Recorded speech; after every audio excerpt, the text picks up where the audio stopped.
estem a l'estand de Nokia del Mobile World Congress, on han presentat, entre altres, més de 5 mòbils, i anem a veure els que serien els top de gamma, els màxim de gamma, els quals són el que és el nou Nokia 7 Plus, després comprem la variable de dos colors, i el Nokia 8 Sirocco, una versió millorada del Nokia 8 que fins ara coneixem.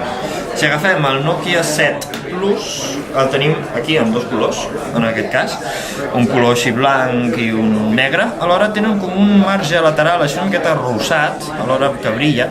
És una qualitat molt bona, amb doble càmera filmada per Face, una marca força bona de lents de càmeres, sensor d'empremtes dactilars, el que és el flash, té entrada d'auriculars, entrada jack de 3.5, molt interessant, i entrada de USB tipus C.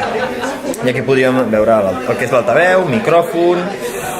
Això és el Nokia 7 Plus. Després, si veiem el que té, és un Android One, al qual tenim un Android pur, que bé podem veure en aquest mòbil d'aquí, que tenim encès. Podem veure, se'n desbloqueja, 1, 2, 3, ja heu vist la contrasenya màgica d'aquest mòbil. Veiem que és un Android pur, idèntic al que és un Nexus, o sigui amb el launcher de Google per defecte, aquí tindríem un Google Now. Doncs bé, veiem també que els marges són una miqueta arrodonits a les puntes, una miqueta similars al que va ser l'LG G7, si no m'equivoco, l'últim LG que van de la gamma G, que també van treure aquests marges una miqueta arrodonits, que donen un toc força bo.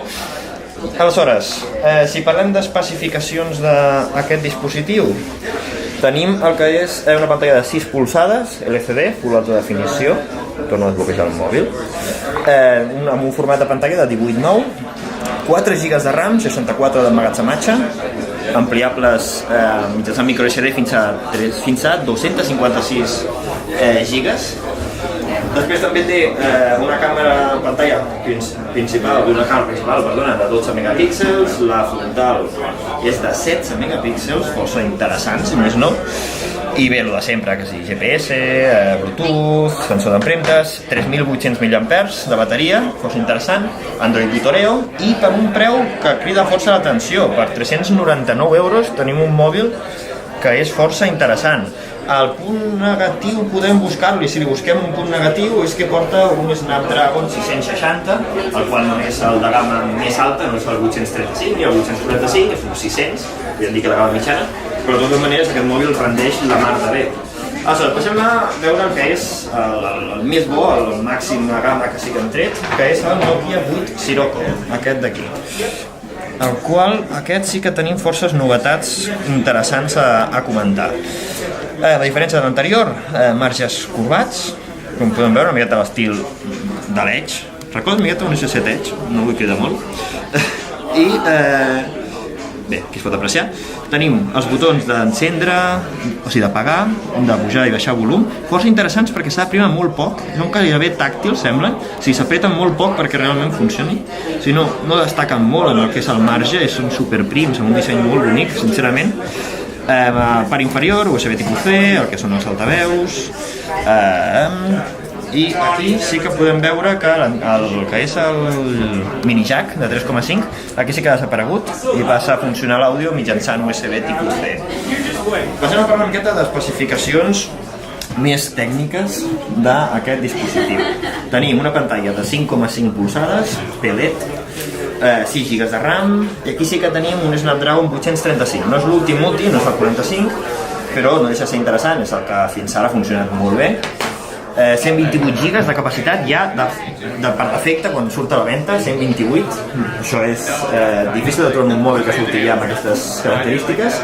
Android 8 Oreo, el qual també reprofita l'Android One, també, i podem veure que simplement que és un Android pur, com ja és el dels Nexus. I, bueno, si parlem de càmeres, doncs tenim la davantera, que també com en tenim dos, també filmada per Face, doncs una és de 12 megapíxels, l'altra és de 13, i la frontal passem a tenir una de 5, una única càmera de 5 megapíxels. El de sempre, Wi-Fi, Bluetooth i una bateria de 3.260 mAh. Hem de veure què tal què tal rendeix, ja que la pantalla és d'una definició increïble i és força gran, per tant, i a més suportant 6 GB de RAM i el 835, hem de veure si aguanta la bateria prou, però tot apunta que sí. Sobre el preu d'aquest dispositiu val 749 euros i és força més elevat, el 749 davant dels 399 que té el Nokia 7 Plus. Haurem de veure què tal funcionen i segur que els analitzarem en la pròxima.